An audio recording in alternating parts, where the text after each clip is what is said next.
CIA have authority to take out Maduro? Oh, I don't want to answer a question like that. That's a ridiculous question for me to be given. Not really a ridiculous question, but wouldn't it be a ridiculous question for me to answer? U.S. President Donald Trump has secretly authorized the CIA to conduct covert action in Venezuela, according to the latest reporting by the New York Times. With this, President Trump is stepping up his campaign against Nicolas Maduro, Venezuela's authoritarian leader. The authorization for covert operations by the CIA is the latest step that Trump has taken in his intensifying pressure campaign against Venezuela. For weeks, the U.S. military has been targeting boats off the Venezuelan coast, which it accuses of transporting drugs into America. In all, so far, in 4 separate attacks, as many as 27 people have been killed. American officials have been clear. Their end goal is to drive Nicolas Maduro out of power. Trump acknowledged this week at the White House that he had authorized covert action by the CIA. He also said that the United States was considering strikes inside Venezuelan territory. I authorized for 2 reasons, really. Number one, they have emptied their prisons into the United States of America. They came in through the, they came in through the border. They came in because we had an open border policy. And as soon as I heard that, I said a lot of these countries, they're not the only country, but they're the worst abuser.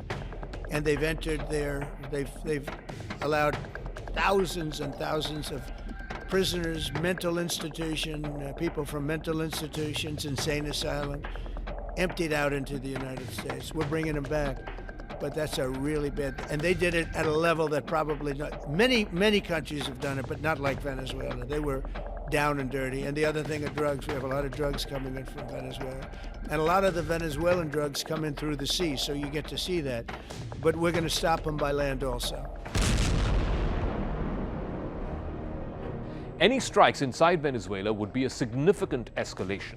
After several of these boat strikes, the Trump administration made the point that these operations had taken place in international waters and therefore it was legit. But the new authorization to the CIA would allow the spy agency to carry out lethal operations inside Venezuela. The agency would be able to take covert action against Maduro or his government, either unilaterally or in parallel with a larger military operation. It is not known yet whether the CIA is planning any specific operations inside Venezuela. But the latest development comes even as the US military is planning its own possible escalation, drawing up options for President Trump. Strikes inside another sovereign country would be a violation of the UN Charter, but that has rarely ever stopped Trump. The scale of the American military buildup in Venezuela is substantial. There are currently as much as 10,000 American troops in the region. Most of them happen to be at US military bases in and around Puerto Rico. But there is also a contingent of US Marines on amphibious assault ships. In all, the US Navy has as many as 8 surface ships and a submarine in the southern Caribbean Sea. In a statement, Venezuela has rejected Trump's rhetoric. It has accused him of seeking to legitimize regime change with the ultimate goal of appropriating Venezuela's petroleum resources. Venezuela also said it planned to raise the matter at the United Nations Security Council, calling Trump's actions a grave violation of the UN Charter. No al cambio de régimen, que nos recuerda tanto a las fallidas guerras eternas de Afganistán, Irak, Libia, y pare usted de contar. No a los golpes de Estado dados por la CIA, que nos recuerda tanto a los 30.000 desaparecidos por la CIA en los golpes de Estado contra Argentina, al golpe de Estado de Pinochet y los 5.000 jóvenes asesinados y desaparecidos. ¿Hasta cuándo golpes de Estado en la CIA? América Latina no los quiere, no los necesita y los repudia.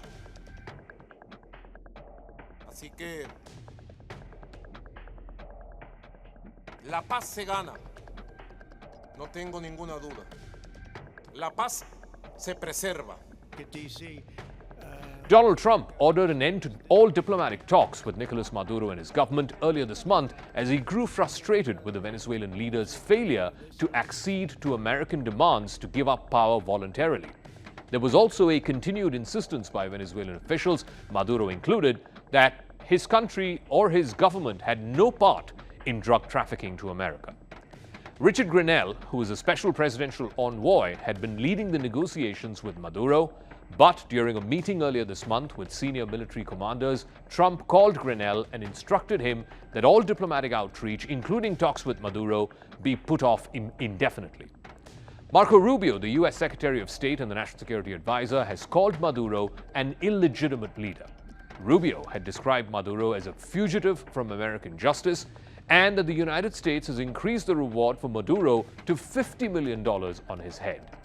A White House official also said that Trump was prepared to use every element of American power to stop drugs from entering the United States.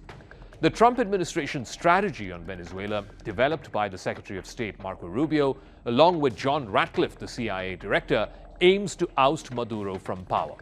Trump even commented about that when he congratulated the recent Nobel Prize winner Maria Corina Machado, who has been politically opposed to Maduro for over a decade now.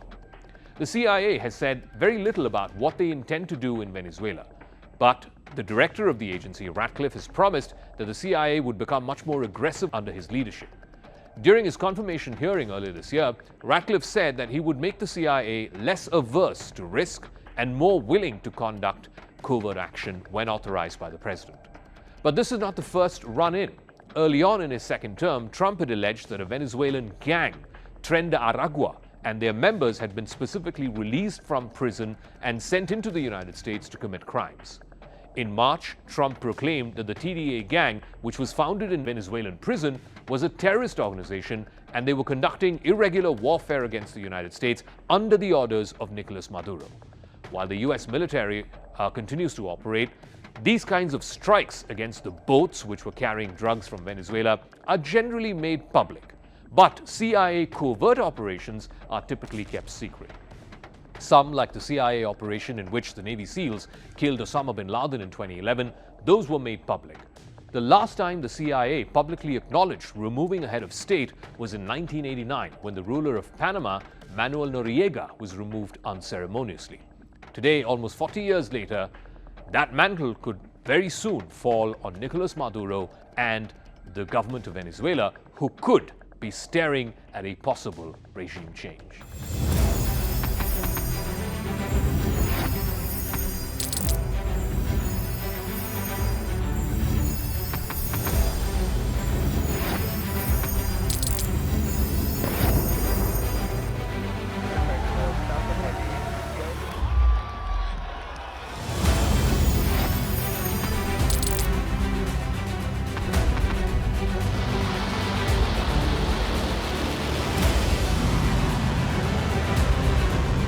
Fighting so long and so hard that they don't know what the they're doing.